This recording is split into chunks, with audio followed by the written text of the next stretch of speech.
So just to introduce myself, I'm Dr. Henry Goldschmidt. I'm the Director of Programs at the Interfaith Center of New York. And it's been my pleasure to conspire with Hanh in putting together the conversations today. And I'm delighted to moderate this conversation featuring religiously diverse perspectives on democracy and civic engagement. Let me just very, very briefly introduce our speakers. I'm not going to take the time to read their bios, which you can find in the packet in your folders if you want to learn more about all of their fantastic work. But briefly, I'm glad to be joined by Spencer Williams, who is the Director of Land Use and Topography in the Brooklyn Borough President's Office. This is evidently the Brooklyn side of the table. As well as an MDiv student in the Thich, Nhat program for engaged Buddhism at Union Theological Seminary. Heba Khalil, who's the executive director of the New York Metro chapter of Emgage. Reverend Fred Davie, senior executive vice president for public theology and civic engagement at Union Theological Seminary. And and co-chair of the board of the Interfaith Center of New York. Thank you, Chloe, for reminding me. And Aaron Dorfman, the founder and executive director of A More Perfect Union, the Jewish Partnership for Democracy. So I'm not going to take their time to read their bios, but I do want to take a brief moment to remind you that our panelists today are going to be speaking in part from their faith perspectives. They're also going to be speaking about their professional work and their organizations, but they will be speaking in part from Buddhist, Muslim, Christian, and Jewish perspectives. But it's essential to remind us all that no one person can ever speak on behalf of a complicated and internally diverse faith community. So we'll have the pleasure of hearing a Buddhist, Muslim, Christian, and Jewish perspective on democracy, but by all means not the Buddhist, Muslim, Christian, and Jewish perspective on these issues. So keep that in mind as we learn from our panelists in the next hour.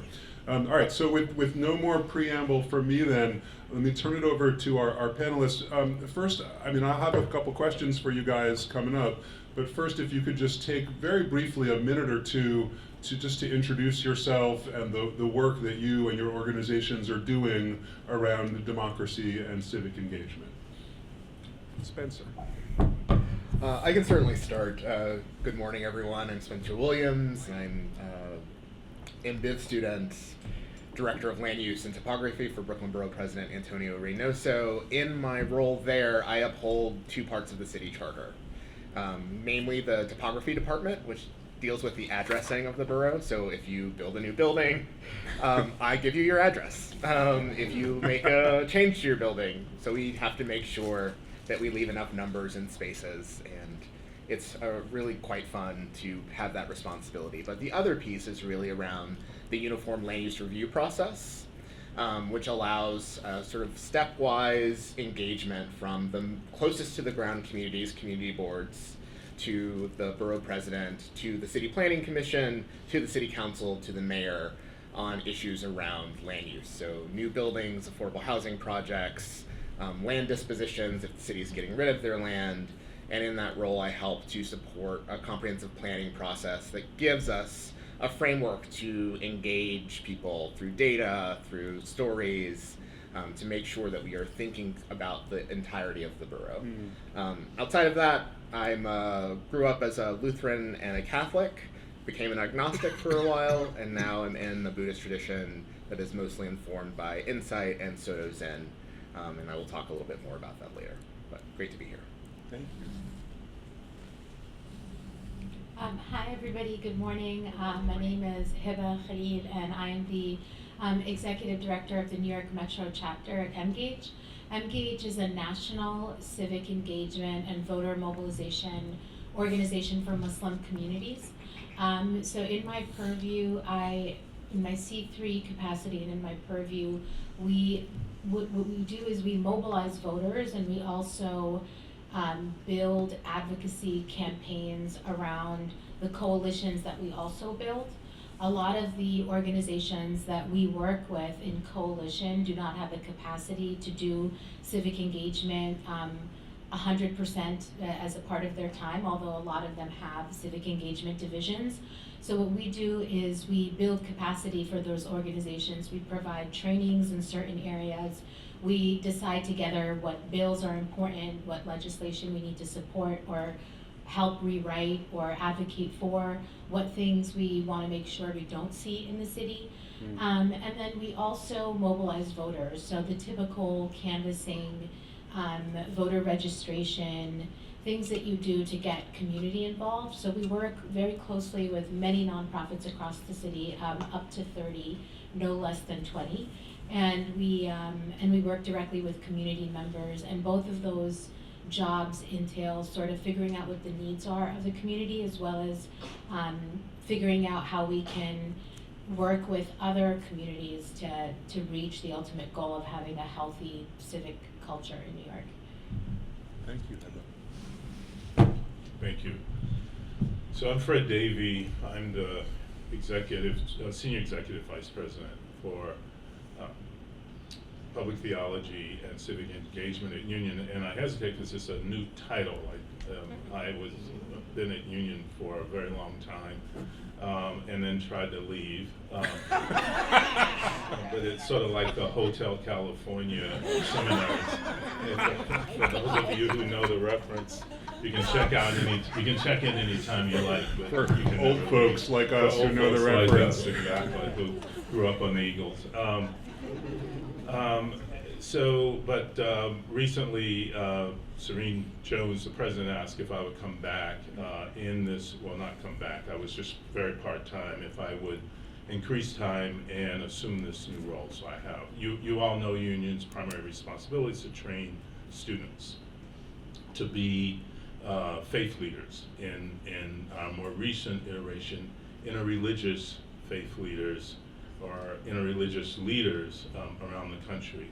We do that in a variety of ways. I mean, primarily through what we do in the classroom, but we also try to provide lots of opportunities for students to participate in the democratic process.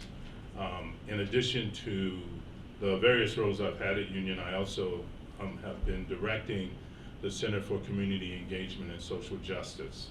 And I've tried to use some of the public positions I've had to allow students to have opportunities to be more involved in this democratic process. So I chaired the city's Civilian Complaint Review Board for 5 years, and a number of Union students have gone to work for the Civilian Complaint Review Board, but they've engaged the issue of police discipline and civilian oversight as a result of our being able to open up opportunities there.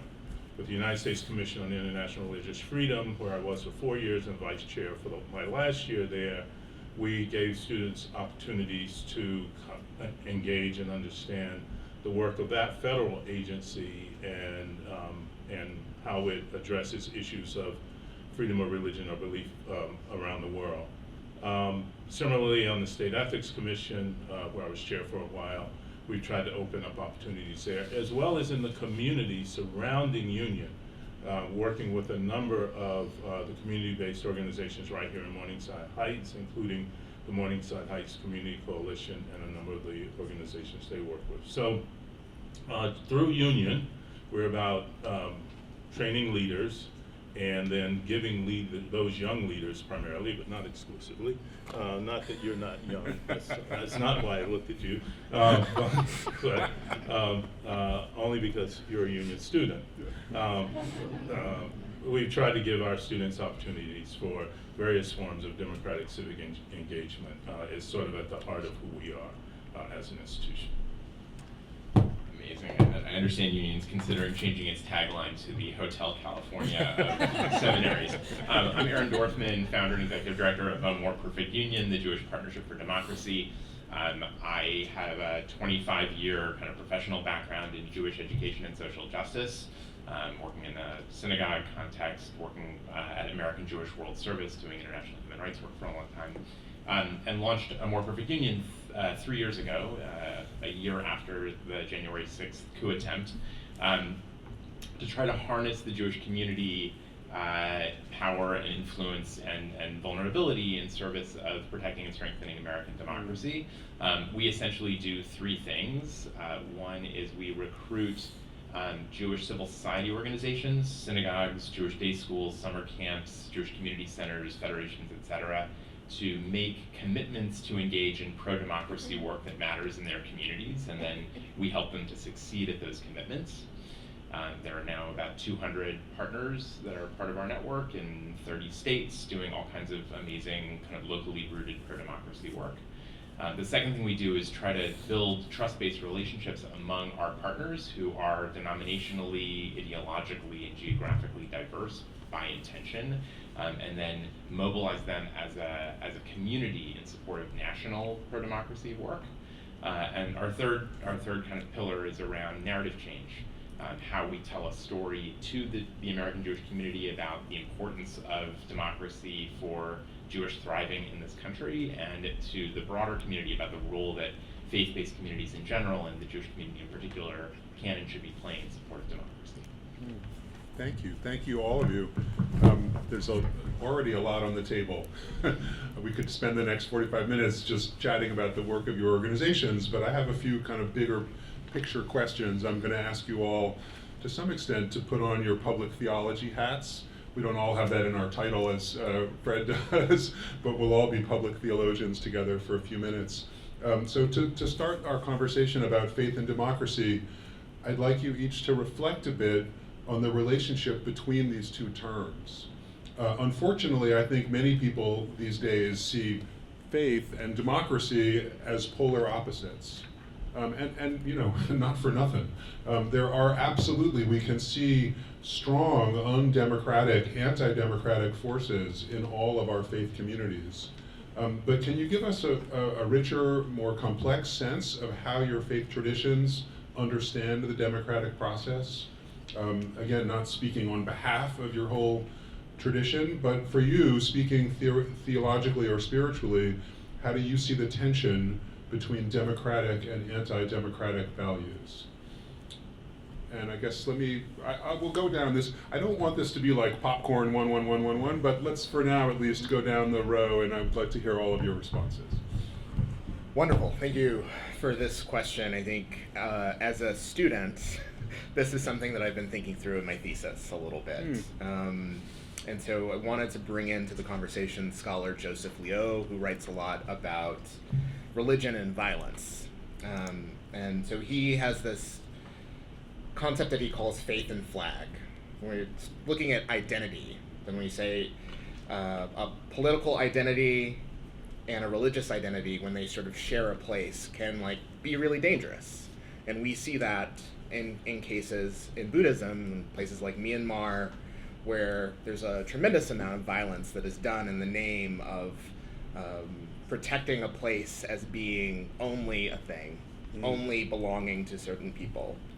And so when we think about faith and democracy, we should also not just think about identity. And I think this has come up a lot in our conversations, like in the lead up to the election. This is not who we are, right? We heard many politicians make this call to say, what does it mean that we've elected someone? Is this popular opinion? Who are we now that these are our elected leaders? We have to think as well about engagement and belonging. And so when I say democracy, I'm thinking about interreligious engagement. And when I say governance, I'm thinking about political engagement. And when I think about belonging, I'm thinking about congregation as being a religious belonging, and citizenship, which is a complicated word, as being a form of political belonging. And so that sort of framework, when we think about who we are, how we talk to each other, and how do we have a sense of belonging as impacted through our voice impacting decisions and our experiencing being reflected in the places that we call home, is really important. And so in New York, we come back to the charter, it says very definitively in the preamble, we, the people of New York, declare that our city is a multiracial democracy and that our diversity is our strength, which requires us to do a deep kind of engagement, which requires us to say that for everyone to belong here, we have to do that much, much differently. From a sort of Buddhist standpoint, for me, I sort of lean on two really core aspects. One is this sort of idea of Buddha nature, that everyone has the capacity to become enlightened, that a democracy should see and recognize the inherent value and possibility of everyone who's engaged with it. But also, there is this idea of an ever-reaching quality in Buddhism, that we are for all people, that when we extend compassion, that when we think about our service to the world, it is for every single living being, all sentient beings, without distinction, omitting no one. And so the idea that a democracy could do that and omit no one is a really beautiful, beautiful concept. And the last thing that I will just say is that one of our key texts in my tradition is the Heart Sutra, which is a really compounding and challenging text, but it really points to two kind of core values in Buddhism. This idea that things are impermanent or empty, and so always changing, and that there needs to be at its heart a deep, deep compassion for how we then approach and greet the world. And we should never take for granted that our democracy is a permanent thing. And that's, I think, something that we've learned over the last year, whether it's Supreme Court decisions that have changed things that we thought were settled. Democracy requires our utmost attention and our utmost compassion. And for those things, I see the city as always changing. It's changing now. We are in a new New York City right now, and right now, and right now. And all the things that you're doing, the quality of your listening, the quality of the work that you're doing is changing the city all the time. And we have to respond in that way, or at least that's what my faith tradition allows me to do. Thank you. I just briefly, I love the idea of democracy and Buddhism sharing this common goal of omitting no one. It's like democracy as a bodhisattva project almost. You guys can't see probably from there, but Spencer has a little button that says vote Buddhist, which I'm not going to take to mean vote for Buddhists as like a religious identity, but vote for a society that omits no one. Heba. Thank you so much. So I think this is a really complex question at a really complex time in our sort of political history, and not only as Americans, but I guess for me as a Muslim too. So the first thing is that people often believe or think that faith and the Islamic faith and democracy are incompatible. That's the first almost automatic assumption people make.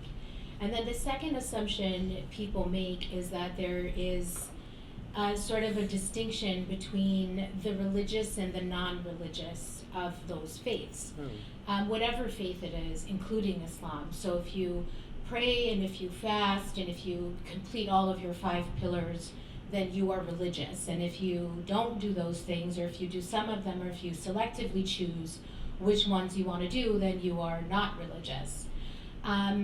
So there's something fundamentally wrong with making that distinction, because in a way we are all religious because we wake up every day and we live our lives, and in some way that itself is a religious act.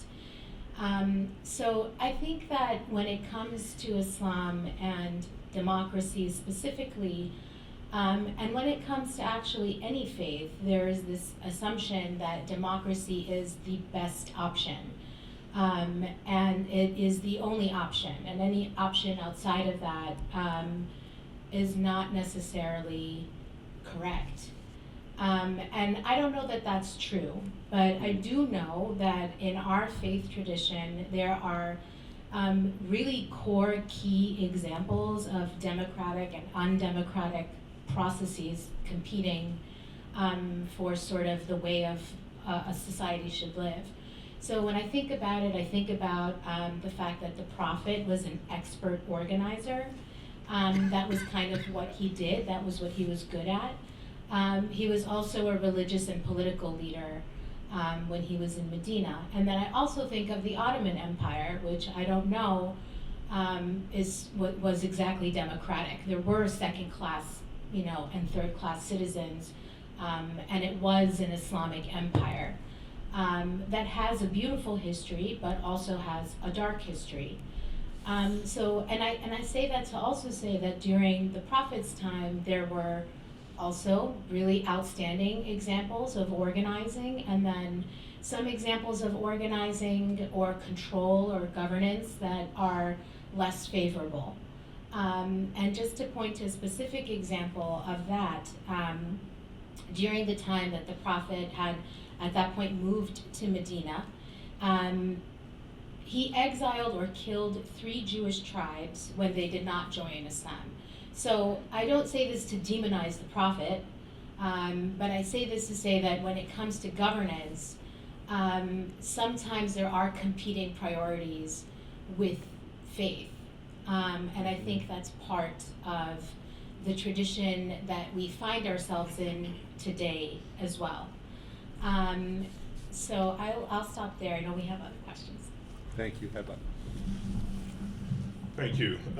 So I'm going to speak from my personal faith journey as a Black Presbyterian Christian whose faith orientation was formed in my early years in my small town in North Carolina.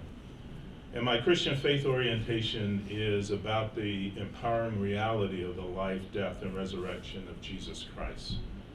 I'm empowered by this story and this journey to work to overcome anything that stands in the way of liberation, freedom, striving, and flourishing, and to support and sustain any actions or activities that enhance and advance liberation, freedom, striving, and flourishing. To do this requires civic engagement, involvement in the democratic process. Christianity has long historical strands that understand the gospel in this manner. Unfortunately, Christianity also has long historical strands that support condemnation, dehumanization, and even death to those who are the other. My experience of the Christian message needs more sophisticated methods of communication, it seems to me, in this age, to break through the noise of the messages that say otherwise.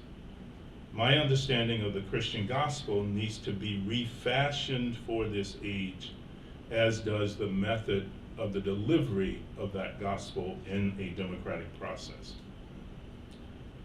One example of how this can be done is for Union Seminary to work harder in helping our community and our collaborators to root out progressive pronouncements and criticisms of public policy in theology, to root those things in theology and in our faith walk, and to make clear and to make a clear and unequivocal connection between our faith and our participation in the democratic process to advance values and policies. And so to show more clearly the huge downside of, and our task also, it seems to me, as participating in this democratic process as a Christian, is to show the huge downside of authoritarian rule, to show how it stands counter to meeting the needs of people that it promises to address. My strand of Christianity has a huge task ahead to help us capture the hearts and the imaginations of Americans, especially Christian Americans, who believe that their survival lies with a strong man who promises them cheaper bread while stripping away their freedoms. My team needs to do a better job of showing how a faith commitment to the democratic process results in freedom and affordability. We've got miles to go before we rest in this regard, and I look forward to continuing this conversation. Thank you, Fred. Wow. So there are myriad sources in Jewish text and tradition that can be read in support of liberal democracy. The idea of Tselem Elohim, that human beings are created in the image of God, the idea of dina de malchuta dina, that the law of the land is the law, like a fierce commitment to the rule of law in the places where Jews live. The idea of machloket l'shem shamayim, that arguments are meant to be sacred, and disputes over critical policy questions are meant to be elevated and sacred. And we, as an institution, a More Perfect Union, has made a calculated strategic decision not to invoke those principles, not to invoke Jewish text and tradition as the kind of grounding for the legitimacy of our work. Instead, we ground our commitment to American democracy in an historical analysis, which is that for the 1800 years prior to the founding of the United States, Jews were systematically disenfranchised, regularly forced into abhorred occupations like money lending, denied the right to own property, kind of lived, often expelled from countries, often killed for being in countries where they were not accepted, and sort of lived their lives at the capricious whims of rulers, non-Jewish rulers.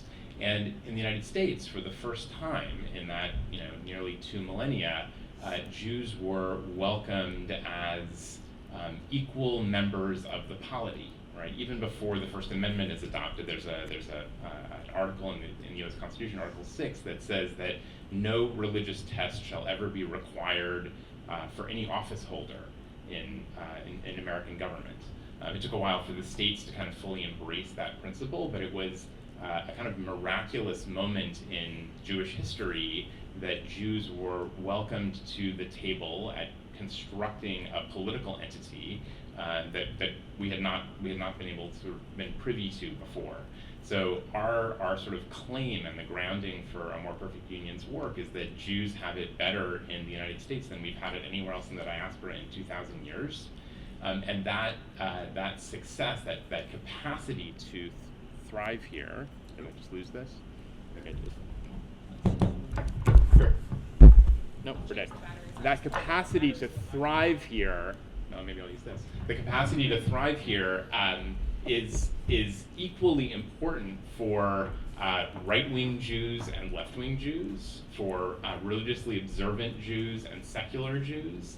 And so grounding our stance in a set of particular texts and traditions is potentially alienating to members of our community who read our texts very differently, right? Those of us, I look at myself very much on the left. I look at those texts that I mentioned at the beginning as the kind of the wellsprings of my own social justice commitments. And there are a lot of Jews who read our texts and find in them inequality between people of different genders, who find in them certain xenophobic traditions that I reject, who find in them kinds of hierarchy and power structures that I find to be really problematic. And all of us are kind of in this American experiment together. So we think about it from those historical and kind of sociological stances as opposed to from a theological or values-based stance. Thank you. No, still not. Well, I'll just use my teacher voice. Oh, there we go. Okay. Thank you, guys. There's a zillion things that have struck me in your comments, but I think before we even go to a next question, I would love to give you guys a little bit of space if there's anything that struck you in each other's comments, because again, I don't want this just to be like popcorn, 1, 2, 3, 4. So I don't know, is there anything, sort of putting them on the spot, this wasn't planned exactly, but is there anything that you heard in each other, coming from a different faith background or history that kind of resonates as similar to or different from your own perspective? Yeah, I'm actually pretty startled at how all of us kind of pointed out ideas around violence in different faith traditions and lack of equity in different faith traditions. So I think those two things really struck me. And I think what's cool about being on the panel is that I guess you have an opportunity to say what you want, but also really just deeply listen to other people. So, yeah, no, I really appreciate how all four of you, are going out of your way to lift up the democratic values in your traditions, but also being like really frank about the complex nature of your traditions, right? Vote Buddhist, but maybe not the Myanmar version, right? For example. So I appreciate that complexity in all of your comments. Any other quick responses to what we've had so far? I'm fascinated. I'm fascinated by Aaron's talk of his work, his organization's work, and the choice not to root that work in theology and ancient texts, but to have a different frame. And I'm not going to try to reiterate what you said or define that frame, but I just find it interesting. I hadn't thought about that. We at a seminary are obviously going to work hard to understand ancient texts and try to root your activities in those texts and in the traditions from, that spring from those texts. So I just found it fascinating that you chose this other route. Yeah. Thank you, guys. I have another sort of big picture theological or spiritual question. Again, we've got to put on our public theology hats. How do you personally or other thinkers in your tradition understand the relationship between democracy as an ethical principle and the state as a political institution?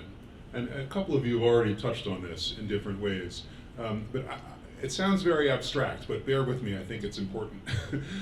Too often, I think we reduce the idea of democracy to political participation, which is essential, of course. The whole day today, we're trying to promote political participation. But there are other ways to live democratically in our relationships with our neighbors, in our congregations, in other parts of our lives. So how do you see the relationship between this kind of everyday democracy, like the daily practice of democracy, as Chloe put it earlier, and the political actions that we might take as citizens of a democratic state?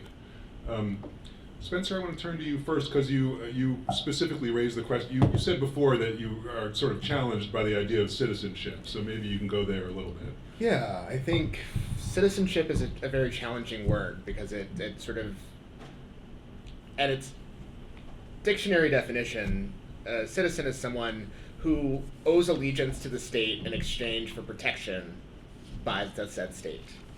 And so it raises immediately allegiance to what and who gets protected. And so when we look at our city, at our nation, at our state, around the world, there are too many people that are left unprotected, and we have many ways of thinking about second-class citizenship, third-class citizenship, and what degree you get to be a resident, a citizen, legal. It's a really complicated and complex word. With that said, however, it raises really important questions for me as a Black Buddhist, and it makes me have to really contend with how did we get Buddhism in America? And so we would recommend you all reading Duncan Ryukin Williams' book, American Sutra, which really tells the story of how religion plus nationality led to the internment of over 100,000 Japanese Americans in this country. And I will note that our mayor at the time, Mayor LaGuardia, did that internment prior to a presidential order. Serious? Yes. So, And Japanese New Yorkers? yes. By the end of December in New York, there were nearly 3,000 folks that were detained on Ellis Island. Wow. And that's, part of like a state program that started with the Smith Act, that was an alien registration act that sort of was like, we want to know everyone. Give us your fingerprints. Let us know that you're here.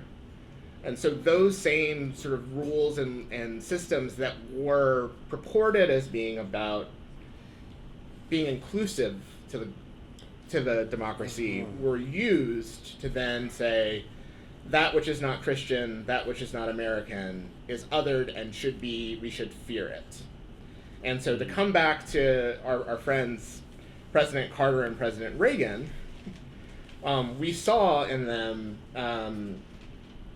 later on, through the Civil Liberties Act, a really like profound thing that happened through organizing, through effort, through really sitting with some of the messiness that democracy can produce out of fear, out of anger, out of uncertainty, which was a formal apology, and reparations in the form of $1.6 billion to Japanese Americans. But many, many, many years later. And so I say that to really ground and root in the dangers of citizenship and the opportunity for us to think of a more perfect union that goes beyond and includes all people. That we should think about the ways in which communities have risen up in the absence of government to create sort of small d democratic actions. And for me, as someone who lives in Brooklyn, the Bed-Stuy Restoration Corporation arose out of a time in which the city had no money. They were broke. Trash wasn't getting picked up. People weren't getting housed. And a group of people in Bed-Stuy said, we want to do something about that. We want to collect the trash. We want to feed the children. We want to house the elderly. And so those traditions of socially engaged action, for me, socially engaged Buddhism points us to then say, how do we deal with the very real material suffering that we see in our neighborhoods, in our communities, and in our direct experience, which is like housing, schools, medicine. There are many things that you can do outside of the structure of a government, and we see that in every neighborhood, certainly in Brooklyn, from everything from crime prevention to mutual aid.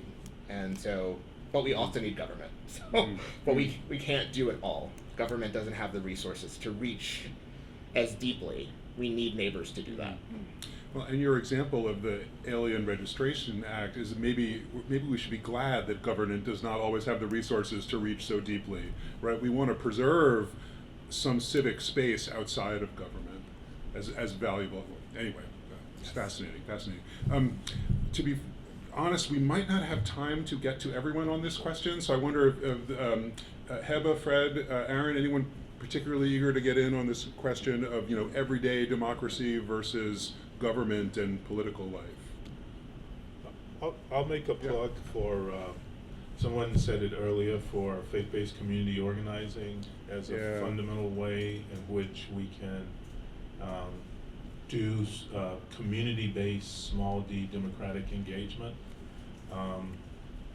Someone mentioned Industrial Areas Foundation earlier. There are many other faith-based, community-based organizing operations around the country. They span people's political and theological, religious, faith, philosophical beliefs, and generally focus on some common need, as Spencer has pointed out, in a community. And I think that we can do more at Union Seminary, and other institutions can do more to promote and advance faith-based community organizing as a fundamental way in which to engage that small d democratic process across the diverse communities that we have both in the city and the country. Yeah, and I would also add, what we're doing here today together, not to equate this with the kind of long-running, deep community organizing that IAF, has done historically, but I think we here together today are in the process of creating small d democracy. Eben, you want to add anything? Or? I don't want to go too long, so and I have two examples, like one old example and kind of a modern day example. So if I'm gonna pick, I think I'm gonna pick the modern day example, even though the historical one can give some context to the answer. But basically, one thing that was like a really big deal for, I think, Muslim American communities in this particular election was whether or not we should select the lesser of two evils. This was a huge conversation, and it was huge because it's like Do you third-party vote? Do you vote for Harris? Do you vote for Trump? Do you not vote at all? It was a very mixed bag of real political thought opinions on what we should do with our vote. And the reason I bring it up is because, what's really struck me about this particular moment is that, and what really changed my perspective entirely, is that my husband's family is hosting a family from Gaza right now.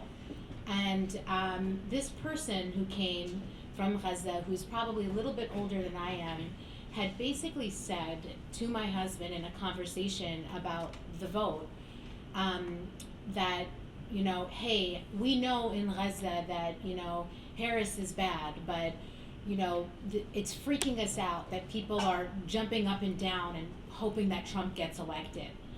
And I feel like if people that are going through that type of violence can choose this perspective of the lesser of two evils, which that's a whole kind of political theory concept in our faith, how you make these tough decisions and whether or not you should choose the lesser of two evils. So it just brought it into perspective for me that people that are going through actual stuff are making that decision, and we're here on stages, in rooms, politicking about whether or not we should do that, right? And I just thought it was really fascinating, the way that he brought it, to life for me.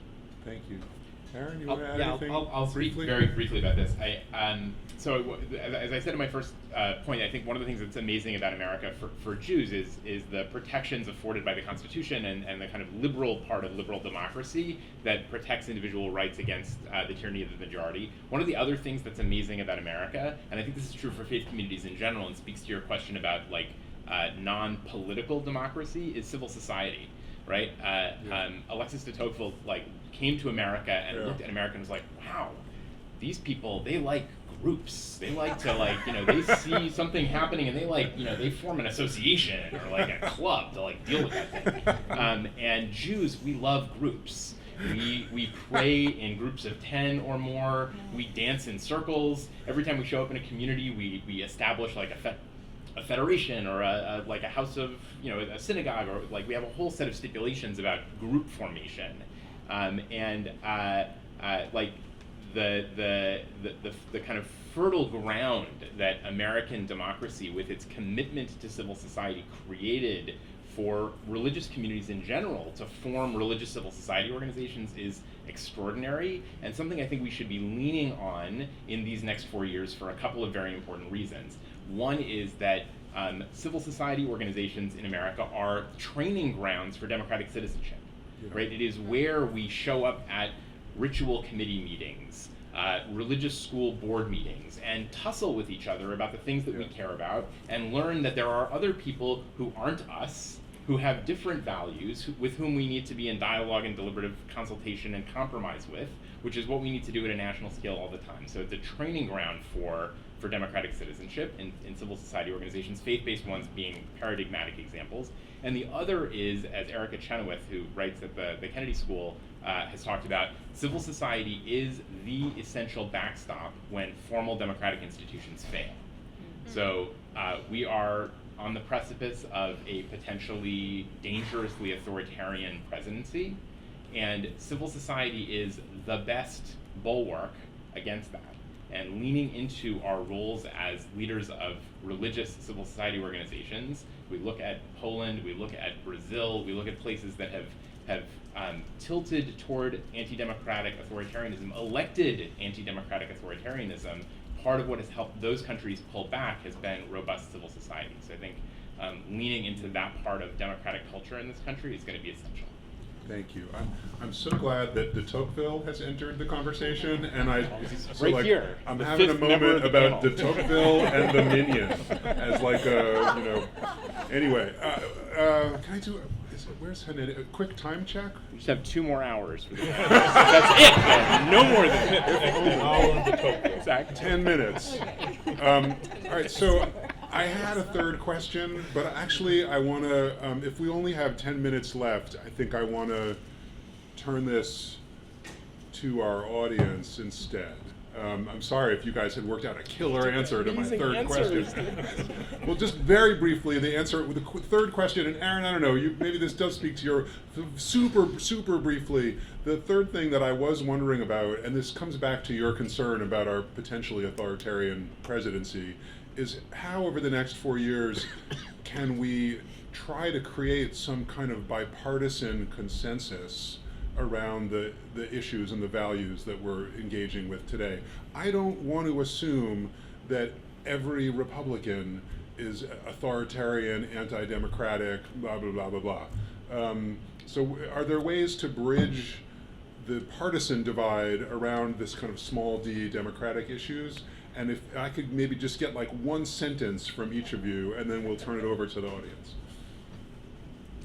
Okay, I'll go. I'm gonna do 2 sentences. So one thing that I think is really important, and this is going to be really hard to say in this room, is to draw distinctions between threats to democracy and policies that piss us off, right? Rounding up and deporting undocumented immigrants in this country is a policy. It is stupid. It is immoral. It is it will be economically catastrophic, and it is the prerogative of an elected president. We should resist it. We should, if you oppose it as I do, we should resist it and oppose it, but it is not anti-democratic. Revoking birthright citizenship is anti-democratic. It is a violation of a codified part of the US Constitution. Yeah. And appointing stupid people to lead cabinet positions is bad policy, dangerous, really problematic, but not a violation of democracy. Forcing Congress into recess so that you can make those appointments without the Senate fulfilling its role of advice and consent is anti-democratic. Doesn't mean we shouldn't fight both things. Right. But we should fight them in clear terms. The other thing I want to say is, and here I'm going to invoke my wife, who would have been a better panelist, often, we got to love this country. And the thing that my wife says is we as humans have a really hard time loving broken things. And the way that shows up in American politics right now is different on both sides of the political spectrum. People on the right, and I'm drawing broad generalizations here, but people on the right look at America and they say, I love America, and therefore it must not be broken. And people on the left do the opposite thing. They say, America is so broken, I can't love it. And I think that is like a root cause of our inability to bridge to those Republicans and Democrats with whom we share a commitment to American democracy, which is the commitment that we're going to need to rely on in order to salvage American democracy. I have to apologize to our other panelists, but I want to go to, or Heba, super quick. Super quick. I just want to say that is, I think, really key, what he said about loving this country. I think that's why I like doing my work, because I actually really love this country. And so that's all I'll say about that. Amen. So let me turn to the audience, but let me ask you to be super succinct in your questions, and we'll have time for one or two questions. Authoritarianism in action. Right. Go ahead, and any anti-democratic here. Hi everybody, my name is Harmeet Kaur Kamboj. I'm a senior state policy manager at the Sikh Coalition, a national Sikh civil rights organization. Thank you. I'm also a union alum and a former colleague of Fred's at Interfaith America, so great to see you, Fred.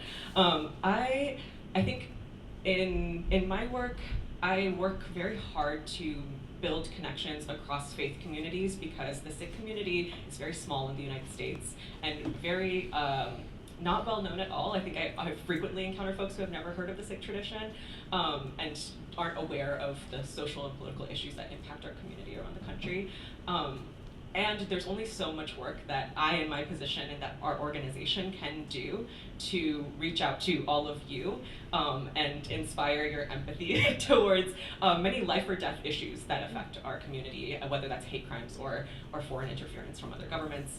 I would love to hear from you all, like, what are actionable ways that you are inviting your faith communities to build solidarity with other communities of other faiths and ethical traditions? or possibly, or an example of, if you have a specific example of a moment in your own work where that kind of solidarity has been decisive in achieving goals. Go ahead, Heba. I'll be very quick, but I think that this is a really key part of what our current CEO has tried to do. And so in that tradition of what he's trying to do, which is establish coalition across faiths, one of the things that we have done is we've actually worked with the Sikh Coalition, because unfortunately a lot of people think you guys are us. And that's really unfortunate, because it's since 9/11, it's been hate crime after hate crime. Post October 7th, this guy was beaten to death, like on a bus, because people thought he was Muslim. So I think that beyond the physical comparison, right, the other piece is reaching out to faiths that you don't necessarily think you align with, or don't think you have something in common with, because if you are following a faith tradition, chances are you have something in common. So it's a little bit harder to do that and to think outside of the box. Like the Abrahamic faiths collaborate constantly. The Buddhist faith and the Muslim faith, I don't know that I've collaborated before with somebody Buddhist. So I think it's important to think about that too. Another one more example of collaboration across faith lines? I just point to Union Seminary's recent evolution from a seminary that was primarily a Christian seminary to one that is now intentionally interreligious, with degree offerings in various traditions, from Buddhism to Islam, traditional Christianity, cooperation and collaboration a long time with Jewish Theological Seminary across the street, but a recognition on the part of the seminary that we live in a very diverse world. We live in the most diverse, religiously diverse democracy, I think, ever, and it's just really important for the seminary as an institution to recognize that, honor that, and reflect that in its course offerings and in its mission. Another question? Yes, I'm walking. Multitasking. Workout. Hi, I'm Nobuko Hore. I'm also a student at Union Theological Seminary, another Buddhist, and an intern for the Northern Manhattan Community Land Trust. So my question is centering around, so I've heard a lot, the word democracy mentioned a lot, and I think that sometimes I think that there's this unsaid thing. Is it a lived reality? Does it refer to a party and a certain set of policies and platforms? And I bring forth this question to sort of ask about, what are our social values? And how does that influence how we actually come together in civic engagement? Because I think a lot about the ways in which, if you're going to align it with a certain party, there, again, what Spencer raised earlier about who is included, who is a second and third class citizen, and also thinking about collectivism. Again, I'm not going to allude to a specific party. We could talk about socialism, but really, what does it actually mean when we come together? What does it mean when we share resources? And specifically, we talked about solar panels earlier, which is a really important thing to be thinking about, but also the creation of solar panels is currently, it relies on modern day slavery in the Congo region to extract the minerals that are needed in order to create that. Also uranium mines in the Southwest, again, more indigenous erasure and genocide in this land and country, speaking of, the pain and the brokenness, and how do we love in the midst of that. So I just wanted to ask how you in your organizations and in your roles and even within your family structures are thinking about, how do we share resources? How do we really radically restructure how we live from a very individual-centered way that we've been taught to a way that I think we're moving towards, right? Like, how do we come together, especially in the face of authoritarianism? Sorry, that's a very long question. Yeah, we'll have to leave it there. But I want to maybe pick up on this theme of like individual versus collective, right? I think we often think of democracy in very individualistic terms, like one person, one vote. But I think what you're pointing towards is maybe more of a collective action model. Do you guys want to pick up on any of that? Heba, yeah? I can certainly start by just saying that I think we need urgency and also a long, expansive, a lot of folks will come back to MLK and go, the arc towards justice is long and, bends towards justice. But we must act as if it can happen now. That's like the organizing that comes through, the like why we support small organizations, but also commit to doing the work even if it doesn't work. And that is like incredibly hard to do. And in the context of like working in an elected office, there's like a finite amount of time before there's like a decision that citizens and voters get to make to say, have you done enough? Are you moving in the right direction? And so you must do the work. It must be urgent. And there are going to be times in which there are structures and systems that impede that work, but it can't stop us from trying to do the work. Fred or Aaron, anything you guys want to add? I would just say that it seems to me the challenge, and it's always been the challenge, at least for me personally, is how to have more clarity about a particular issue, project, approach, but yet execute it in a morally ambiguous context. And that's where the constant tension remains for me. But as Spencer said, it's no place to stop. We have to forge ahead, clear about what our goals and pursuits are, but understanding it's just done in a terribly, terribly imperfect world. Yeah, I mean, which is a real, I think, a helpful reminder for what may be ahead of us in the next 4 years, right? Things may be about to get even more imperfect, but they've always been imperfect, right? And we've always done the work anyway.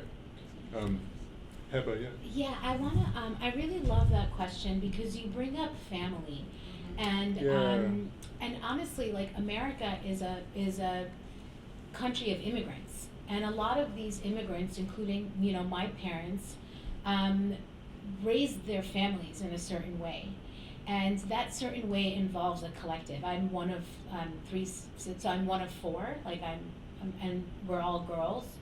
And my dad did not grow up with us in a democracy. It's not a democracy. But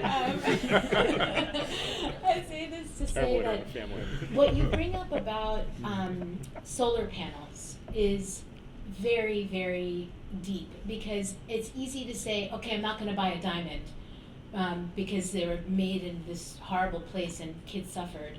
But we're moving towards a place in our environmental history where we actually might need solar panels. So what do we do? And in this, as he described, as Fred described, like what do we do in that scenario? Do we just say like, hey, some people might have to die? Do we really have to make that decision? And in a world of extremes, which we will move towards in the next 4 years, what will people that are committed to social action, what kind of decisions will we make, and who will be on the chopping block, I think is really, really sad, but interesting to think about. Thank you. Thank you all so much. I wish we could have another 2 hours, as Aaron said, but I hate to be the person standing between this whole room and lunch. Sure. So I want to thank our panelists very much for all of your insights.